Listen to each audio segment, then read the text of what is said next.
அடுத்ததாக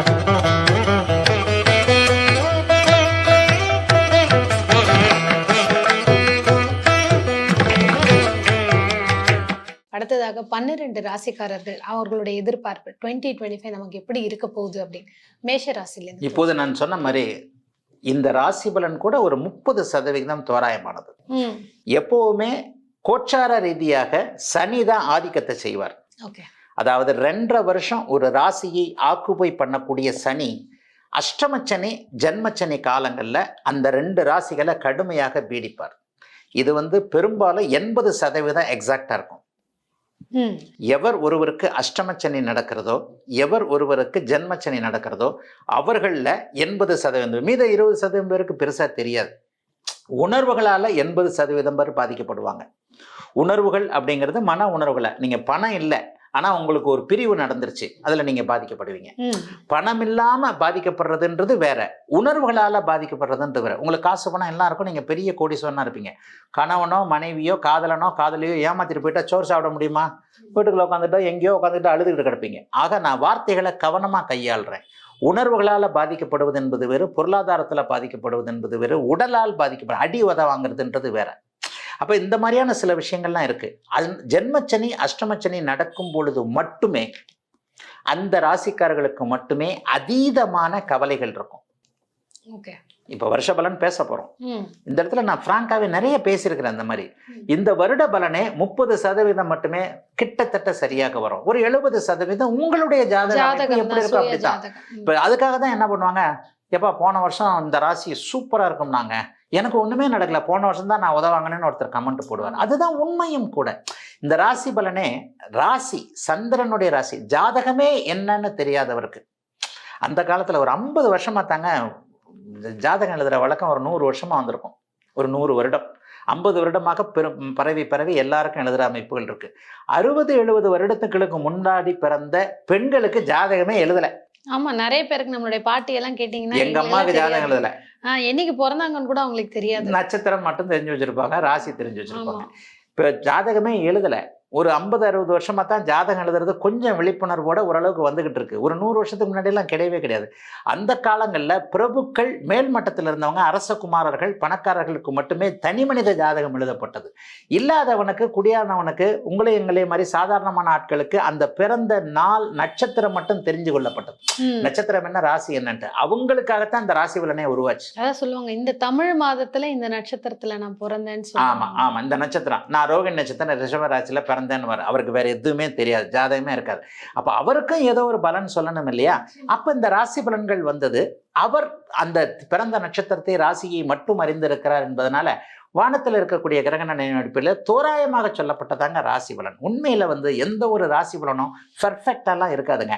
ஆனா பெரும்பாலும் அஷ்டமச்சனி ஜென்மச்சனி நடக்கின்ற ராசிகளுக்கு கவலைகள், அந்த கஷ்டங்கள் இருக்குன்றதுனால அது பெரும்பாலும் ஒத்து வருங்க. வருட கிரகத்துல சனி தான் 2.5 வருஷம் மேல ஆதிக்கத்தில் இருக்கக்கூடிய ஒரு அமைப்புன்றதுனால சனியின் நகர்வத்தை நீங்க அதிகமாக கவனிக்க வேண்டாம். 2வது இருள் கிரகம் ராகு கேது 1.5 வருஷம் இருக்கக்கூடியது. அது சனிக்கு அடுத்த பாதிப்புகளை கொடுக்கக்கூடியது. குரு எப்பவுமே நல்லதுகளை பண்ண போறாரு. எவர் ஒருவருக்கு எந்த ராசிக்கு, அதாவது ஜென்மச்சனியும் நடந்து குருவும் 6, 8, 12 இருந்து ராகுவும் ஏடாகுடமா எங்கேயோ போய் 8வது இடத்துல போய் மாட்டினா அந்த ராசி கடுமையான பாதிப்புகளை அடையும்னு சொல்லலாம். அதுவும் கூட ஒரு 10% அந்த பிறந்த ஜாதக அடிப்படையில் நல்ல தசாபக்திகள் இருந்தால் ஜாதகர் தப்பிச்சுக்கலாம். ஆக இப்பொழுது நாம் பேச போகின்ற அமைப்புகள் நான் இப்போது அடிக்கடி சொல்வதை போல, ஏன்னா உள்ளதை சொல்லக்கூடிய ஜோசியம் தான், எனக்கு பொய்யெல்லாம் பேச தெரியாது. உள்ளதை இது இப்பவும் சமூக ஊடகங்கள்ல, பிரிண்டிங் மீடியாக்கள்ல ஒரு காலமாக இருந்து வருகின்ற ஒரு மரபுனால தான் இந்த புத்தாண்டு பலன்கள் பேசுகிறோமே தவிர உண்மையை சொல்லுவோம். ஏன் பொய் சொல்லணும் அப்படின்னு பொய் சொல்லி இது பண்ணணும்னு அவசியம் இல்லை. மரபாகவே வந்துருச்சு. பத்திரிகை மீடியா இன்றைக்கு, பிரிண்டிங்ல இருந்த மீடியா இன்னைக்கு சோசியல் மீடியா, இன்றைக்கு காணொலி காட்சிக்கு யூடியூப்போட உதவியில வந்துருச்சு. அப்ப அந்த பிரிண்டிங் மீடியால இருந்த சில விஷயங்களை தான் நம்ம இன்னைக்கு எடுத்துக்கிட்டு வர்றோம். அப்ப அந்த பிரிண்டிங் மீடியால ராசி பலன் சொல்லப்பட்டது. தனக்கு என்ன ஒரு நல்ல வார்த்தை இருக்கு, தனக்கு என்ன நாளைக்கு நடக்கும், எதிர்காலத்துல என்ன நடக்கும்ன்றத தெரிஞ்சுக்க ஆசைப்படாத மனுஷனே கிடையாது. இதுலதான் ஜோசியம் நிக்குது. ஏதாவது இப்ப கஷ்டப்பட்டு இருக்கிறேனே, நாளைக்கு ஏதாவது நல்லது நடக்குமா, ஒரு நல்ல வார்த்தையா ஒரு வார்த்தை அந்த மனுஷன் சொல்லிட மாட்டானா அப்படின்றதுலதான் பெரிய விஷயங்கள் இருக்கு. அதனாலதான் அந்த ராசி பலன் நிற்கிறது.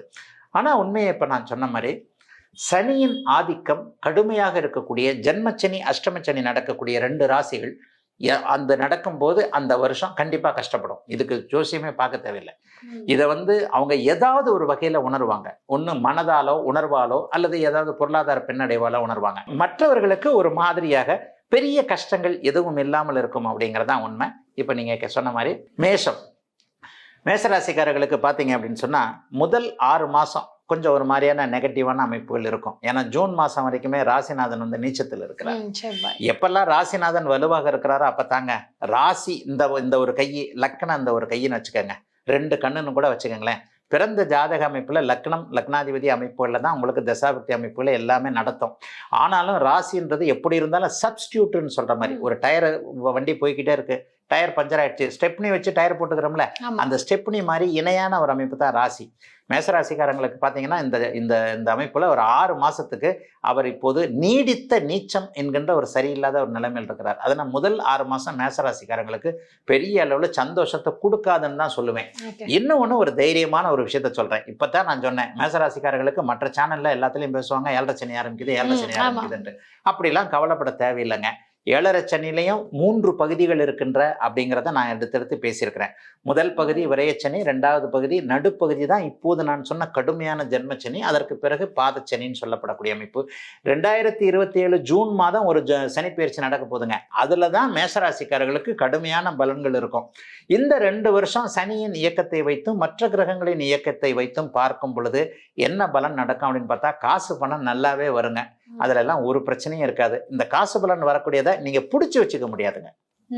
காசு பணம் வந்தா நம்ம என்ன பண்ணணும், அதை நல்லா பத்திரமா சேமிச்சு வச்சு அதை வச்சு ஃபியூச்சருக்கு தேவைப்படுகிறது அப்படிங்கிற மாதிரியான சில விஷயங்களை வச்சிருக்கணும். ஆனா அதை நம்ம செய்ய முடியாது.